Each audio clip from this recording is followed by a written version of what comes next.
Selamat pagi buat kita semua. Puji dan syukur kita panjatkan kehadirat Tuhan yang Maha Esa, di mana pada pagi hari ini kita masih diberikan napas kehidupan. Perkenalkan, nama saya Nope Handayani Benurea dengan NIM 2107400054 kelas A2. Di sini saya akan menjelaskan tentang hakikat kritik sastra. Dosen pengampu Ardesi Partiwi SPD MPD, Program Studi Bahasa dan Sastra Indonesia, Fakultas Keguruan dan Ilmu Terapan Universitas Malikul Saleh. Di sini saya akan menjelaskan pengertian kritik sastra menurut para ahli. Yang pertama, menurut Widya Martaya dan Sudiati, kritik sastra adalah proses pengamatan yang teliti, perbandingan yang tepat akan sebuah karya sastra, dan pertimbangan yang adil terhadap baik dan buruknya kualitas, nilai, dan kebenaran suatu karya sastra. Yang kedua, menurut Haugi berpendapat bahwa pengertian kritik sastra tidak hanya terbatas pada penyuntingan, penetapan teks, interpretasi, dan juga pertimbangan mengenai nilai dari sebuah karya sastra. Yang ketiga, menurut Sudarmaji, kritik sastra adalah komentar atau ulasan yang bersifat normatif terhadap suatu prestasi yang hal equal dengan tujuan apresiasi. Kritik sastra merupakan salah satu cabang ilmu sastra untuk menghakimi suatu karya sastra. Selain menghakimi suatu karya sastra, kritik sastra juga berperan untuk mengkaji dan menafsirkan karya sastra secara lebih luas. Umumnya, kritik sastra dilakukan oleh seorang kritikus sastra. Kritik sastra ini diharap untuk sudah memiliki wawasan yang luas mengenai ilmu yang berkaitan atau relevan dengan karya sastra. Misalnya, kritik sastra mengenai karya sastra yang bercerita tentang sejarah, maka kritikus sastra tersebut sudah harus memahami berbagai hal mengenai sejarah. Kritikus sastra yang lain juga dapat melakukan kritik sastra di berbagai aspek karya sastra dengan berbagai ilmu di antaranya biografi, penciptaan, karya sastra, latar belakang karya sastra, dan ilmu lain yang berkaitan satu sama lain. Oleh sebab itu, ilmu dan wawasan yang luas merupakan pemikiran dan pemahaman filsafat. Penting bagi seorang kritikus sastra untuk memiliki pemikiran dan paham-paham filsafat tentang pandangan hidup yang terdapat di dalam suatu karya sastra. Hal ini dikarenakan suatu karya sastra juga harus sesuai dengan fakta yang menjelaskan mengenai alasan-alasan dan bukti-bukti yang berpegang pada kebenaran baik secara langsung maupun tidak langsung. Di sini saya akan menjelaskan tentang fungsi kritik sastra. Yang pertama, fungsi kritik sastra bagi keilmuan sastra.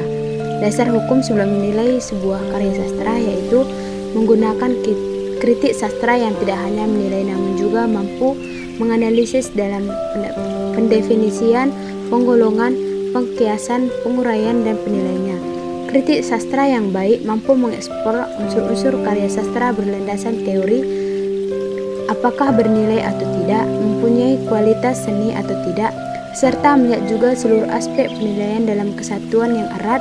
Dari pengamatan itulah kritikus dalam menentukan apakah karya sastra tersebut mempunyai nilai tinggi yang baik. Yang kedua, fungsi kritik sastra bagi perkembangan kesusastraan.